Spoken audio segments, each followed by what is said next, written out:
السلام علیکم ورحمۃ اللہ وبرکاتہ۔ محترم معزز ناظرین، میں صدام حسین طلب حبیب آپ کے سامنے ایک مرتبہ پھر سے ایک نئی کلاس کے ساتھ حاضر ہوں۔ یونٹ 1، 2 اور 3 مکمل ہو چکا ہے، اور یونٹ 4 سے بھی بہت سارے سوالات و جوابات، بہت سارے شعراء کو ہم نے پڑھ لیا ہے۔ آج ہم فیض احمد فیض کو ساحل لدھیانوی ہیں، شفیق فاطمہ شعرا، اختر الایمان، ان چاروں شعراء کو پڑھیں گے، اور آج ہمارا یونٹ 4 بھی انشاءاللہ العزیز مکمل ہو جائے گا۔ جو لوگ ہمارے چینل کے ممبرز ہیں، جنہیں میں نے غالب سبسکرائبرز کا نام دیا ہوا ہے، ان لوگوں کے پاس جتنی بھی کلاسز پڑھائی جا رہی ہیں، ہوتی جا رہی ہیں، ان تمام کی PDF پہلے سے اویلیبل ہے۔ مجھے امید ہے کہ وہ اس کو پڑھ کر آئے ہوں گے۔ تو پہلے میں جتنے لوگ بھی جڑ چکے ہیں ان لوگوں سے میں یہ گزارش کرتا ہوں، مؤدبانہ التماس کرتا ہوں کہ وہ لوگ ویڈیو کو لائک کر دیں، اور جنہوں نے ابھی تک ہمارے چینل کو سبسکرائب نہیں کیا ہے تو چینل کو سبسکرائب بھی کر دیں، اپنے دوستوں میں شیئر کر دیں، اور پڑھتے رہیں، تیاری کرتے رہیں، اور اللہ سے دعا بھی ساتھ ہی ساتھ کرتے رہیں۔ تو بلا تاخیر اب سوال و جواب کے سلسلے کو شروع کرتے ہیں۔ فیض احمد فیض اردو شاعری میں ایک بہت بڑا نام ہے۔ فیض احمد فیض کی پیدائش 13 فروری 1911 کو سیالکوٹ میں ہوئی تھی۔ 18 فروری کو میری پیدائش ہے، 18 فروری کو میری ڈیٹ آف برتھ ہے۔ 13 فروری کو فیض احمد فیض پیدا ہو رہے ہیں 1911 میں سیالکوٹ میں علامہ اقبال کی بھی پیدائش ہوئی تھی۔ 20 نومبر 1984 کو لاہور میں فیض احمد فیض اس دنیا فانی کو الوداع کہہ جاتے ہیں۔ تو 1911 میں سیالکوٹ میں پیدائش ہوئی ہے، اور 1984 میں لاہور میں ان کا انتقال ہوتا ہے۔ لاہور میں ہی علامہ اقبال کی بھی آخری آرام گاہ ہے۔ 13 فروری 1911 سے 20 نومبر 1984 فیض احمد فیض۔ فیض کے والد کا نام سلطان محمد خان اور والدہ کا نام فاطمہ تھا۔ فیض نے ایک انگریز خاتون ایلس جارج کو مسلمان بنا کر کلثوم نام رکھا، اور 1941 میں ان سے شادی کی۔ شیخ عبداللہ نے ان کا نکاح پڑھایا تھا۔ تو ایلس جارج کو مسلمان بنا کر ان کا نام کلثوم رکھا تھا، اور 1941 میں ان سے شادی کی تھی، اور شیخ عبداللہ نے فیض کا نکاح پڑھایا تھا۔ فیض کو بین الاقوامی لینن انعام سے 1962 میں نوازا گیا تھا۔ فیض نے قرآن و حدیث کی تعلیم مولوی محمد ابراہیم میر سیالکوٹی سے حاصل کی، اور عربی فارسی کی تعلیم شمس العلماء مولوی میر حسن کی شاگردی میں حاصل کی تھی۔ 1935 سے 1940 تک آپ Mohammedan Anglo oriental college Amritsar کے انگریزی کے لیکچرر رہے۔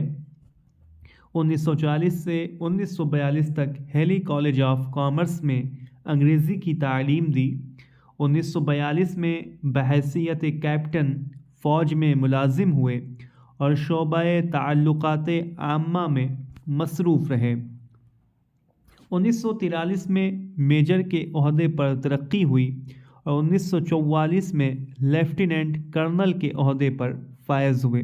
تو یہ بہت زیادہ ڈیپ بھی جانے کی ضرورت نہیں ہے، لیکن میں فیض کو پڑھا رہا ہوں تو میں نے فیض کے تعلق سے تمام سوالات کو شامل کر دیا ہے، تو یہ اتنا ڈیپ میں جانے کی ضرورت نہیں ہے، لیکن کچھ باتیں جو ہیں آپ کو یاد رکھنی ہوں گی۔ فیض 1947 میں فوجی ملازمت سے انہوں نے استعفیٰ دے کر لاہور واپس آ گئے۔ 1942 میں فوجی ملازمت کے دوران MBE کا خطاب ملا۔ 1962 میں لینن انعام، یہ آپ کو یاد رکھنا ہوگا، لینن انعام سے جو ہے فیض احمد فیض کو 1962 میں، اور 1976 میں ادبی ایفرو ایشیائی لوٹس انعام سے انہیں نوازا گیا تھا۔ یہ سوال بھی اہم ہے۔ راول پنڈی سازش کیس میں یہ جیل بھی گئے ہوئے تھے۔ 9 مارچ 1951 سے 6 اپریل 1955 تک 4 سال 1 ماہ 11 دن تک یہ جیل میں رہے۔ 4 سال 1 ماہ 11 دن راول پنڈی سازش کیس میں یہ جیل گئے تھے، 1951 سے لے کر 1955 تک۔ پہلے 3 مہینے کی جو قید تھی وہ قید تنہائی تھی، یعنی کہ کسی سے ملنے کی اور کاغذ قلم تک ان کو میسر نہ تھا۔ زندہ نامہ کی ان کی جو بہت ساری نظمیں ہیں جنہوں نے قید و بند کی دور میں ہی لکھی ہے، زندہ نامہ ان کا شعری مجموعہ ہے۔ 1966 میں فیض کو ہارٹ اٹیک آ چکا تھا، دمہ اور کمزوری قلب کے مریض تھے۔ قلب کہتے ہیں دل کو، بڑے قاف سے قلب، چھوٹے قاف سے اگر قلب کر دیں گے تو اس کے معنی کتے کے آتے ہیں۔ قلب کمزوری قلب کے مریض تھے۔ 1936 میں انجمن ترقی پسند مصنفین کے قیام میں تعاون کیا۔ ایلس کیتھرین جارج کی بڑی بہن، ایلس کیتھرین جارج یعنی ایلس جارج یعنی جن کو بعد میں کلثوم نام کی کیا اور شادی کی، ان کی بڑی بہن کی شادی ڈاکٹر تاثیر سے ہوئی تھی۔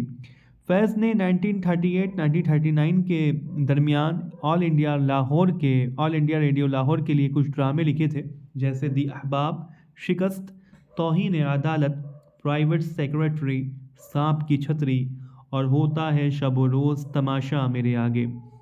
ہوتا ہے شب و روز تماشا میرے آگے یہ غالب کے شعر کا مصرع ہے کہ بازی چاہے اطفال ہے دنیا میرے آگے، ہوتا ہے شب و روز تماشا میرے آگے۔ تو اسی مصرے کو لے کر انہوں نے ایک ڈرامہ لکھا ہوا تھا۔ تو فیض نے آل انڈیا ریڈیو لاہور کے لیے کچھ ڈرامے لکھے ہیں اور ان ڈراموں کے نام ہیں دی احباب، شکست، توہین عدالت، پرائیویٹ سیکریٹری، سانپ کی چھتری اور ہوتا ہے شب و روز تماشا میرے آگے۔ فیض نے دو فلموں کے گانے اور مکالمے بھی لکھے ہیں، اور وہ فلمیں ہیں جاگو ہوا سویرا اور دور ہے دکھ کا دیس۔ فیض کی پہلی شائع ہونے والی نظم ہے میرے معصوم قاتل، جو کہ گورنمنٹ کالج لاہور کے مجلہ میں 1929 میں پہلی مرتبہ شائع ہوئی تھی۔ فیض کی پہلی شائع ہونے والی نظم ہے میرے معصوم قاتل، جو کہ گورنمنٹ کالج لاہور کے مجلہ میں 1929 میں شائع ہوئی تھی۔ نظم ہم دیکھیں گے یہ 1979 میں لکھی گئی تھی اور یہ ان کے شعری مجموعے میرے دل میرے مسافر میں شامل ہے۔ لازم ہے کہ ہم بھی دیکھیں گے وہ دن کے جس کا وعدہ ہے جو لوہے اصل، یہ جو بہت ہی مشہور ابھی ہوئی تھی یہ نظم، یہ ان کی نظم ہے فیض احمد فیض کی، جو کہ 1979 میں لکھی گئی تھی اور یہ ان کے شعری مجموعے میرے دل میرے مسافر میں شامل ہے۔ اور ہم دیکھیں گے نظم کا جو عنوان ہے وہ ہے وَيَبْقَى وَجْهُ رَبِّكَ، اور تیرے رب کی ذات ہی باقی رہے گی۔ قرآن کریم کے سورہ رحمان کی آیت کا ایک حصہ ہے، اعوذ باللہ من الشیطان الرجیم، بسم اللہ الرحمن الرحیم، وَيَبْقَى، اور باقی رہے گی، وجہ ربک، تیرے رب کی ذات، اور تیرے رب کی ذات ہی باقی رہے گی۔ اور ساری چیزیں اس دنیا سے، ساری چیزیں جو ہیں فنا ہونے والی ہیں۔ تو وہی یہ اس کا عنوان ہے اس نظم کا، ہم دیکھیں گے کا۔ پوئمس بائی فیض کے نام سے وی جی کرنن نے فیض کی شاعری کے انتخاب کا انگریزی میں ترجمہ کیا ہے۔ پوئمس بائی فیض کے نام سے وی جی کرنن نے 1938 سے 1939 تک ادب لطیف کے مدیر بھی رہے ہیں فیض احمد فیض، اور 1947 سے 1958 تک پروگریسو پیپر لمیٹڈ کے تحت شائع ہونے والے اخبار روزنامہ پاکستان ٹائمز، روزنامہ امروز، روزنامہ اور ہفت روزہ لیل و نہار کے مدیر اعلیٰ بھی رہے ہیں۔ فیض 1978 سے 1984 تک ایفرو ایشیائی سہ ماہی مجلہ لوٹس بیروت کے مدیر اعلیٰ رہے۔ تو یہ ڈیٹ یاد کرنے کی ضرورت نہیں ہے، آپ بس یاد رکھیں کہ لوٹس بیروت کے مدیر بھی یہ رہے ہیں۔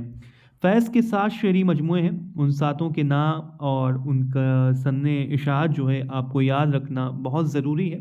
فیض بہت ہی مشہور اور بہت ہی معروف بہت بڑے شاعر ہیں، ان کے تعلق سے سوال آ سکتا ہے۔ نقش فریادی یہ 1941 میں شائع ہوا ہے، دست صبا 1952 میں، زندہ نامہ 1956 میں، دست سنگ 1956 میں، سروادی سینہ 1971 میں، شام شہر یاراں 1978 میں، میرے دل میرے مسافر 1981 میں۔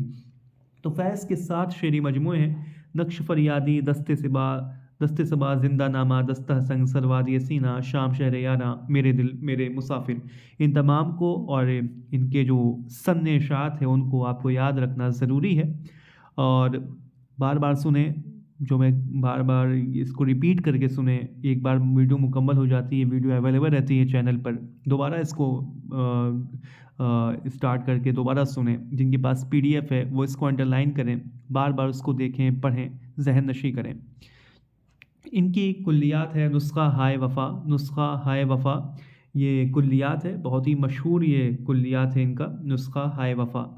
فیض نے اپنے شعری مجموعہ کا انتساب کلثوم کے نام کیا ہے، جو ان کی بیوی ہیں ایلس جارج، جو کہ مسلمان ہوئیں، کلثوم نام رکھایا۔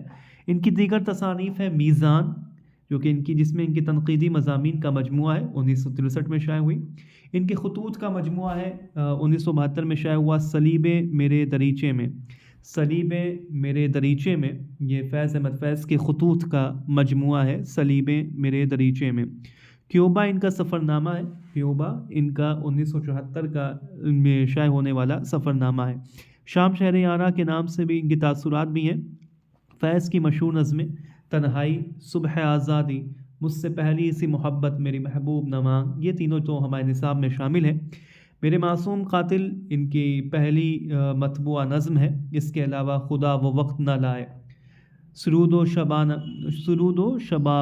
شبانہ، میری جان اب بھی، ہم جو تاریک راہوں میں مارے گئے، قید تنہائی، روشنیوں کے شہر، چند روز اور میری جان، اور آج کی رات وغیرہ ان کی مشہور نظمیں ہیں۔ صبح آزادی جو کہ ہمارے نصاب میں شامل ہے، صبح آزادی وہی نظم ہے، یہ داغ داغ اجالا، یہ شب گزیدہ سحر، وہ انتظار تھا جس کا، یہ وہ سحر تو نہیں، یہ وہی نظم ہے صبح آزادی۔ یہ ان کے شعری مجموعے دست صبا میں شامل ہے۔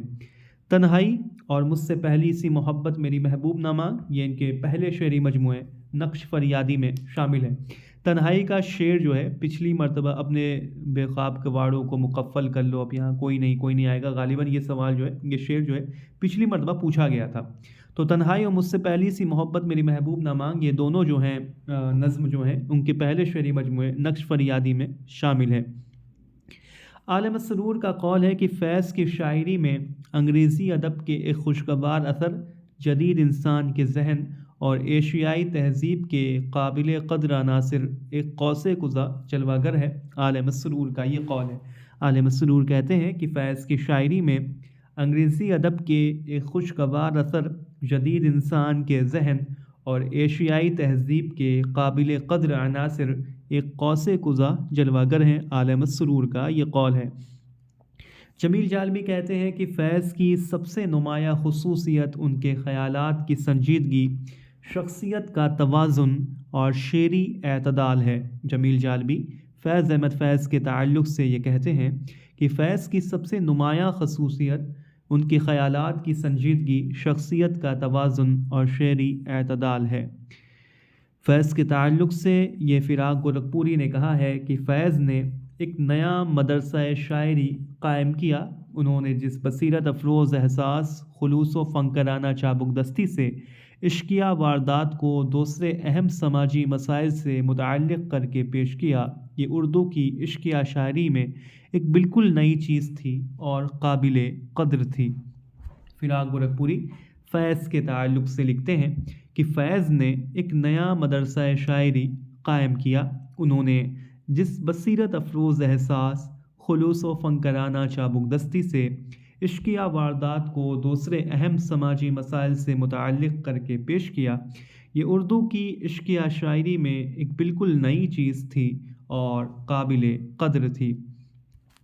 اگلا قول کس کا ہے؟ میں نام ابھی چھپائے رہتا ہوں تاکہ آپ لوگ بھی گیس کرنے کی کوشش کریں کہ عہد حاضر کے شاعروں میں فیض تنہا شاعر ہے جو اپنے تصورات سے خالص حسن نما ایک دلکش بہشت پیدا کرنا چاہتا ہے، لیکن جس نے حسن اور رومان کی سنہری پردوں کے اس پار کی حقیقت کی ایک جھلک دیکھ لی ہے۔ یہ نون میم راشد نظر محمد راشد کا یہ قول ہے کہ عہد حاضر کے شاعروں میں فیض تنہا شاعر ہے جو اپنے تصورات سے خالص حسن نما ایک دلکش بہشت پیدا کرنا چاہتا ہے، لیکن جس نے حسن اور رومان کی سنہری پردوں کے اس پار کی حقیقت کی ایک جھلک دیکھ لی ہے۔ نون میم راشد کا یہ قول ہے۔ اب ہم اختر الایمان کی طرف چلتے ہیں۔ ان کا نام ہے محمد اختر الایمان۔ 1941 تک انہوں نے اپنا تخلص ان کا انجم تھا، بعد میں انہوں نے اختر الایمان تخلص رکھ لیا تھا۔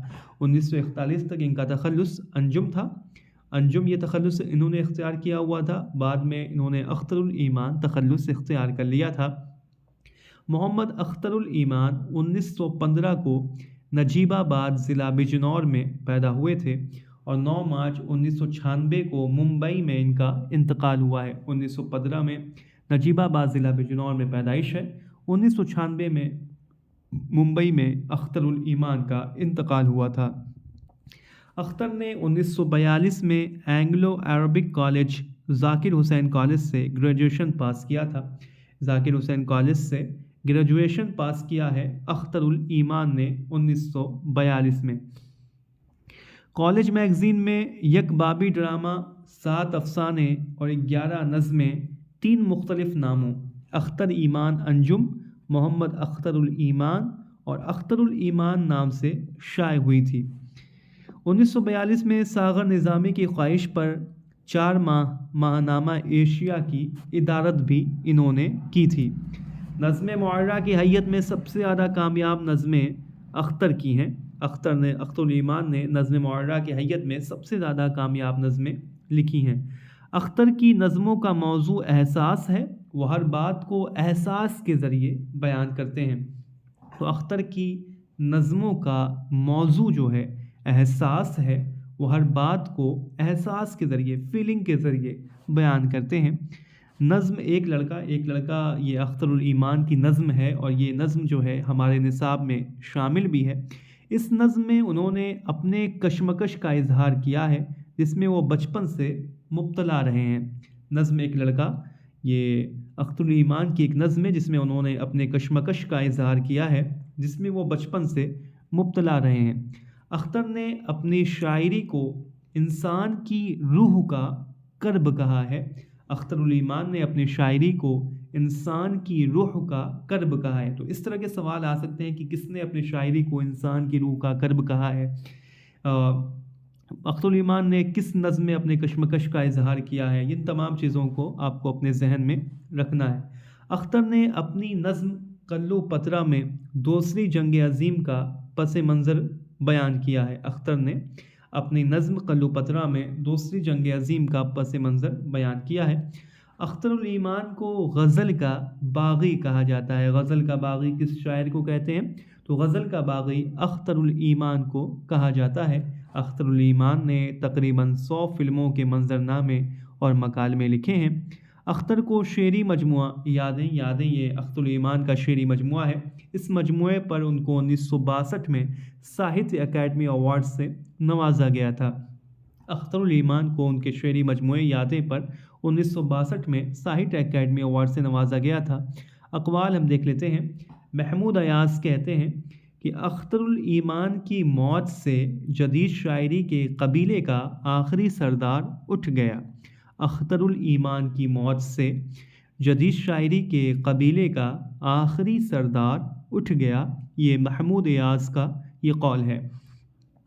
اگلا قول ہے فراق گورکھپوری کا اختر الایمان کے تعلق سے، اور یہ فراق کے پورشن میں گزر چکا ہے۔ فراق نے یہ بات کہی تھی کہ نئے شاعروں میں سب سے گھائل آواز اختر الایمان کی ہے۔ گرداب کو پڑھ کر فراق نے کہا تھا، گرداب یہ کی نظم ہے اختر الایمان کی، اس کو پڑھ کر فراق نے کہا تھا کہ ایسا معلوم ہوتا ہے کہ شاعر ناک پھنی نکل گیا ہے، فراق نے کہا تھا۔ 1966 میں اختر الایمان کی خود نوشت سوانح حیات اس آباد خرابے میں شائع ہوئی۔ اس آباد خرابے میں یہ اختر الایمان کی خود نوشت ہے، جو کہ 1966 میں شائع ہوئی تھی۔ ان کے شعری مجموعے ہم دیکھ لیتے ہیں۔ گرداب ان کا پہلا شعری مجموعہ ہے، جو کہ 1943 میں منظر عام پر آیا تھا۔ دوسرا شعری مجموعہ ہے تاریخ سیاح 1946 میں۔ تیسرا ہے سب رنگ 1948 میں۔ چوتھا ہے آب جو 1959 میں۔ پانچواں ہے یادیں 1961 میں، جس پر ان کو 1962 میں ساہتیہ اکیڈمی ایوارڈ سے نوازا گیا تھا۔ چھٹا ہے بنت لمحات 1969 میں۔ ساتواں ہے نیا آہنگ 1977 میں۔ آٹھواں ہے سروسامہ 1983 میں۔ نواں ہے زمیں 1990 میں۔ 10واں ہے زمستاں سرد مہری کا 1997 میں۔ تو ان کے شعری مجموعوں کو آپ کو یاد رکھنا ہوگا۔ 10 شعری مجموعے ہیں: گرداب، تاریخ سیاح، سب رنگ، آب جو، یادیں، بنت لمحات، نیا آہنگ، سروسامہ، زمیں، زمستاں سرد مہری کا۔ اگر سوال آ جاتا ہے اس طرح سے کہ سروسامہ کس کا شعری مجموعہ ہے، بنت لمحات کس کا شعری مجموعہ ہے، یادیں، نیا آہنگ، زمیں، تو تو ان شعری مجموعوں کو تو کم سے کم آپ یاد رکھیں. ہو سکتا ہے کہ سند اشاعت یاد رکھنا آسان نہ ہو، لیکن ایک ترتیب کم سے کم آپ کو یاد ہو. گرداب، طارق سیاس، اور یہ ترتیب یاد ہو. گرداب کا سند اشاعت تو آپ کو یاد ہونا ہی چاہیے، اور بنت لمحات کا یاد ہو، یادیں کا یاد ہو، کیونکہ ان کو اس پر ساہتیہ اکیڈمی ایوارڈ ملا ہے. تو یہ یاد رکھیں آپ. مشہور نظمیں کون کون سی ہیں؟ ایک لڑکا، پگڈنڈی، بازآمد، یہ تو ہمارے نصاب میں شامل ہے. قلو پترا، یہ سیاسی دوسری سیاسی جنگ عظیم جو ہے اس کے بارے میں کہا جاتا ہے کہ اس میں اس کا ذکر ہے. یادیں، مسجد آبادی، ریت کے محل، آخری ملاقات، نیا آہنگ، زمستہ سرد مہری کا، لوگو اے لوگو، شیشے کا آدمی، پرانا فصیل، ڈاسنا اسٹیشن کا مسافر، یہ تمام مشہور نظمیں ہیں اختر الایمان کی. ایک لڑکا اور پگ ڈنڈی، یہ دونوں جو نظمیں ہیں ہمارے نصاب میں شامل ہیں. یہ ان کے مجموعہ یادیں سے ماخوذ ہے. یادیں. اگلا شاعر ہے ساحل لدھیانوی، بہت بڑا نام، فلمی دنیا میں بھی لوگ ان کو جانتے ہیں. ساحل لدھیانوی، ان کا نام ہے چودھری عبدالحی. چودھری عبدالحی ساحل لدھیانوی. چودھری عبدالحی ساحل لدھیانوی. ان کا تخلص ہے ساحر. ساحر کہتے ہیں جادوگر کو. تو عبدالحی ان کا نام تھا، ساحر ان کا تخلص تھا. لدھیانہ سے تعلق رکھتے تھے، لدھیانوی کہلائے. منسوب کیا اپنے شہر کی طرف. ان کی پیدائش ہے 8 مارچ 1921 کو لدھیانہ میں پیدا ہوئے ہیں، اور 1980 میں ممبئی میں 25 اکتوبر 1980 میں ممبئی میں ان کا انتقال ہوا ہے. چودھری عبدالحی ساحل لدھیانوی 1921 میں پیدا ہوئے ہیں لدھیانہ میں. 1980 میں ممبئی میں ان کا انتقال ہوا ہے. ان کے والد کا نام چودھری فضل محمد ذیل اور والدہ کا نام سردار بیگم تھا، جو اپنے شوہر کی 11ویں بیوی تھیں. ساحر کے والد کا نام چودھری فضل محمد ذیل اور والدہ سردار بیگم تھیں. ساحر نے اپنا تخلص اقبال کے مرثیہ داغ کے اس شعر سے اخذ کیا ہے کہ اس چمن میں ہوں کہ پیدا بلبل شیراز بھی. اس چمن میں ہوں گے پیدا بلبل شیراز بھی، سینکڑوں ساحر بھی ہوں گے صاحب اعجاز بھی. تو اسی شعر سے، یعنی کہ ساحر نے جو اپنا تخلص سے اختیار کیا ہے علامہ اقبال کے مرثیہ داغ سے، جو انہوں نے داغ کا مرثیہ لکھا تھا علامہ اقبال نے، اس کے اس شعر سے کہ سینکڑوں ساحر یہیں سے انہوں نے اس تخلص کو اختیار کیا ہے. ساحر لدھیانوی جو ہیں، عبدالحی ساحر لدھیانوی، کمیونسٹ پارٹی سے وابستہ رہ چکے ہیں. ساحر کی شاعری میں عورتوں کے تقدس کی پامالی کا شدید احساس ملتا ہے. 1948 میں ساحر لدھیانوی نے دہلی سے ماہنامہ شاہ راہ کا اجرا کیا تھا. 1948 میں ساحر لدھیانوی نے دہلی سے ماہنامہ شاہ راہ کا اجرا کیا. یہ ماہنامہ آپ کو یاد رکھنا ہوگا. ماہنامہ شاہ راہ کا اجرا 1948 میں ساحر لدھیانوی نے کیا ہے. 1955 میں ساحر کی طویل نظم پرچھائیاں کتابی صورت میں شائع ہوئی تھی. 1955 میں ساحر لدھیانوی کی طویل نظم پرچھائیاں کتابی صورت میں شائع ہوئی تھی. ساحر لدھیانوی کو 1971 میں پدم شری ایوارڈ سے نوازا گیا تھا. 1971 میں، یہ آپ کو یاد رکھنا پڑے گا، پدم شری ایوارڈ سے 1971 میں ساحر لدھیانوی کو نوازا گیا ہے. اس کے علاوہ مہاراشٹر حکومت کی جانب سے justice of the peace award سے 1972 میں نوازا گیا. ساحر کا اولین مجموعہ کلام تلخیاں ہے، جو کہ ان کی طالب علمی کے دور میں ہی شائع ہو گیا تھا. اس کے علاوہ ان کا مجموعہ کلام ہے آؤ کہ کوئی خواب بنے، یہ ان کا شعری مجموعہ ہے.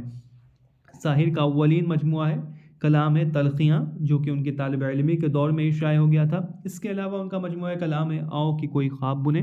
ان کی مشہور نظمیں ہیں چکلے، گریز، تاج محل، پرچھائیاں، نور جہاں کے مزار پر، جشن غالب، کبھی کبھی کسی کو اداس دیکھ کر، اے شریف انسانوں، ایک منظر، آج، وغیرہ ان کی مشہور نظمیں ہیں. چکلے، گریز، تاج محل، پرچھائیاں، نور جہاں کے مزار پر، جشن غالب، کبھی کبھی کسی کو اداس دیکھ کر، اے شریف انسانوں، جو کہ ہند پاک کی جنگ کے وقت انہوں نے لکھی تھی، ایک منظر، آج، وغیرہ ان کی مشہور نظمیں ہیں. اقوال دیکھ لیتے ہیں. حافظ لدھیانوی کہتے ہیں ساحر لدھیانوی کے تعلق سے کہ اس کی ابتدائی شاعری میں شاعری کم تھی اور نعرہ بازی زیادہ. اس کی ابتدائی شاعری میں شاعری کم تھی اور نعرہ بازی زائدہ۔ خواجہ احمد عباس کہتے ہیں کہ وہ یعنی طاہر پہلے شاعر ہیں جنہوں نے نہ صرف اپنی فلمی شاعری میں ایک خالص ادبی معیار قائم رکھا بلکہ شاعروں کا رتبہ بھی فلم انڈسٹری میں بڑھایا۔ خواجہ احمد عباس ساحل لدھیانوی کے تعلق سے ان کا یہ قول ہے کہ پہلے شاعر ہیں جنہوں نے نہ صرف اپنی فلمی شاعری میں خالص ادبی معیار قائم رکھا بلکہ شاعروں کا رتبہ بھی فلم انڈسٹری میں بڑھایا۔ علی سردار جعفری ساحل لدھیانوی کی نظم پرچھائیاں کے تعلق سے لکھتے ہیں کہ دنیا کی نصف سے زیادہ آبادی نے امن عالم کے محضر پر اپنے مہر ثابت کی، ساحر نے یہ خوبصورت نظم پرچھائیاں لکھ کر اپنے دستخط کیے ہیں۔ دنیا کی نصف سے زیادہ آبادی نے امن عالم کے محضر پر اپنی مہر ثابت کی، ساحر نے یہ خوبصورت نظم پرچھائیاں لکھ کر اپنے دستخط کیے ہیں۔ علی سردار جعفری کا یہ قول ہے۔ اور اردو نظم کے شعراء کی لسٹ میں آخری جو شاعرہ آتی ہیں وہ ہیں شفیق فاطمہ شعرا، جن کو ہم پڑھیں گے۔ ان کا نام ہے شفیق فاطمہ، تخلص ان کا شعرا تھا اور انہوں نے اپنا تخلص جو ہے قرآن کریم سے اخذ کیا ہے۔ شفیق فاطمہ شعرا حافظ قرآن کی حافظہ بھی تھیں اور ان کی پیدائش جو ہے 17 مئی 1930 کو ناگپور میں ہوئی تھی۔ 17 مئی 1930 کو ناگپور میں پیدا ہوئی ہیں اور 13 اگست 2012 کو حیدرآباد میں ان کا انتقال ہوا ہے۔ 1930 میں پیدائش ہے ناگپور میں اور 2012 میں حیدرآباد میں ان کا انتقال ہوا ہے۔ والد کا نام سید شمشاد علی اور والدہ کا نام ظفر النساء بیگم تھا۔ شعرا کا آبائی وطن سہارنپور تھا۔ شعرا حافظہ قرآن تھیں جیسا کہ میں نے بتایا، اور شعرا نے 19 یا 20 سال کی عمر میں بڑی بہن کے لیے نذرانہ کے عنوان سے نظم لکھ کر شاعری کی ابتدا کی تھی۔ شفیق فاطمہ شعرا نے 19 یا 20 سال کی عمر میں بڑی بہن کے لیے نذرانہ کے عنوان سے نظم لکھ کر شاعری کی ابتدا کی تھی۔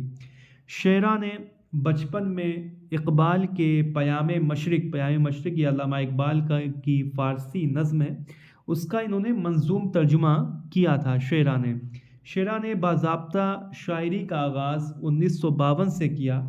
ان کی نظم فصیل اورنگ آباد، رسالہ شاہرہ رسالہ جو ہے ساحل لدھیانوی کا رسالہ ہے اس میں شائع ہوئی۔ شعرا نے باضابطہ شاعری کا آغاز 1952 میں کیا تھا۔ ان کی نظم ہے فصیل اورنگ آباد۔ شعرا فارسی شعراء میں حافظ سے متاثر تھیں۔ شعرا نے مجموعہ آفاق نوا میں شامل نظم فخر کا علاؤ اپنے والد مرحوم کی یاد میں لکھی ہوئی نظم بتائیے۔ آفاق نوا یہ شعرا کا شعری مجموعہ ہے، اس شعری مجموعے میں ایک نظم ہے فخر کا علاؤ۔ اس نظم کو انہوں نے اپنے والد مرحوم کی یاد میں لکھا تھا۔ نظم صدا صحرا کو ایک خود نوشت قسم کی نظم جو ہے شفیق فاطمہ شعرا نے بتایا ہے۔ شفیق فاطمہ شعرا کا شعری مجموعہ ہے آفاق نوا، جو کہ مکتبہ جامعہ دہلی سے شائع ہوا۔ اس کے علاوہ گلِ صفورہ، کرن یادداشت اور ان کی کلیات ہے سلسلہ مکالمات۔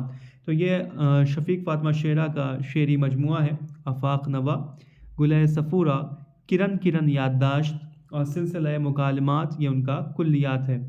ان کی کچھ مشہور نظمیں ہیں: بازیابی بازگشت، یاد وطن، فخر کا علاؤ، صدا صحرا، یاد نگر، مسافر پرندے، شہر نوا، لب کشا، بہتا پانی، افق در افق، فصیل اورنگ آباد وغیرہ، یہ ان کی مشہور نظمیں ہیں۔ ان کا جو پہلا شعری مجموعہ ہے شفیق فاطمہ شعرا کا، یہ ہے گلِ صفورہ، جس میں انہوں نے اپنے شادی کے قبل کی نظمیں لکھی ہیں۔ دوسرا مجموعہ ہے آفاق نوا، اس میں شادی کے بعد کے کلام شامل ہیں۔ اور تیسرا ہے کرن یادداشت، جس میں 1987 کے بعد کی نظمیں شامل ہیں۔ اور سلسلہ مکالمات، یہ ان کی کلیات ہے جو 2006 میں شائع ہوئی۔ تو شفیق فاطمہ شعرا کا پہلا شعری مجموعہ ہے گلِ صفورہ، جس میں شفیق فاطمہ شعرا کے شادی کے پہلے کے کلام شامل ہیں۔ اس کے بعد ہے آفاق نوا، جس میں شادی کے بعد کے کلام شامل ہیں۔ اور تیسرا شعری مجموعہ ہے کرن یادداشت، جو اس میں 1987 کے بعد کے کلام شامل ہیں۔ اور ان کی کلیات کا نام ہے سلسلہ مکالمات، جو کہ 2006 میں شائع ہوا، تو اس کو بھی آپ اپنے ذہن میں رکھیں، بار بار سنیں، انڈرلائن کریں، یہ اہم سوال ہے۔ بازگشت یہ نظم جو ہے ان کے مجموعہ آفاق نوا میں شامل ہے، آفاق نوا میں ان کی یہ نظم بازگشت جو ہے شامل ہے۔ تو ہمارے جو نظم کا یونٹ ہے یہاں مکمل ہوتا ہے۔ انشاءاللہ کل سے ہم یونٹ 5 اسٹارٹ کریں گے۔ یونٹ 5 میں جو چیزیں ہیں آپ کے سامنے رکھی جائیں گی، اور اسی جس طرح سے میں کرتا چلا آ رہا ہوں کہ کلاس سے پہلے ہی میں اپنے چینل کے ممبرز کے پاس اس کی PDF سینڈ کر دیتا ہوں، اور تو اس کی بھی PDF انشاءاللہ کل تک آپ تک پہنچ جائے گی۔ ٹھیک ہے، آپ پڑھیں، محنت کریں، تیاری کریں۔ ٹائم اب بہت کم بچا ہے، بہت زیادہ اگر دیکھا جائے تو 1 مہینہ سوا مہینہ بچا ہوا ہے۔ اپنی تیاریوں میں لگے رہیں، انشاءاللہ پھر سے کل ملاقات ہوتی ہے۔ مجھے اجازت دیں، السلام علیکم ورحمۃ اللہ وبرکاتہ۔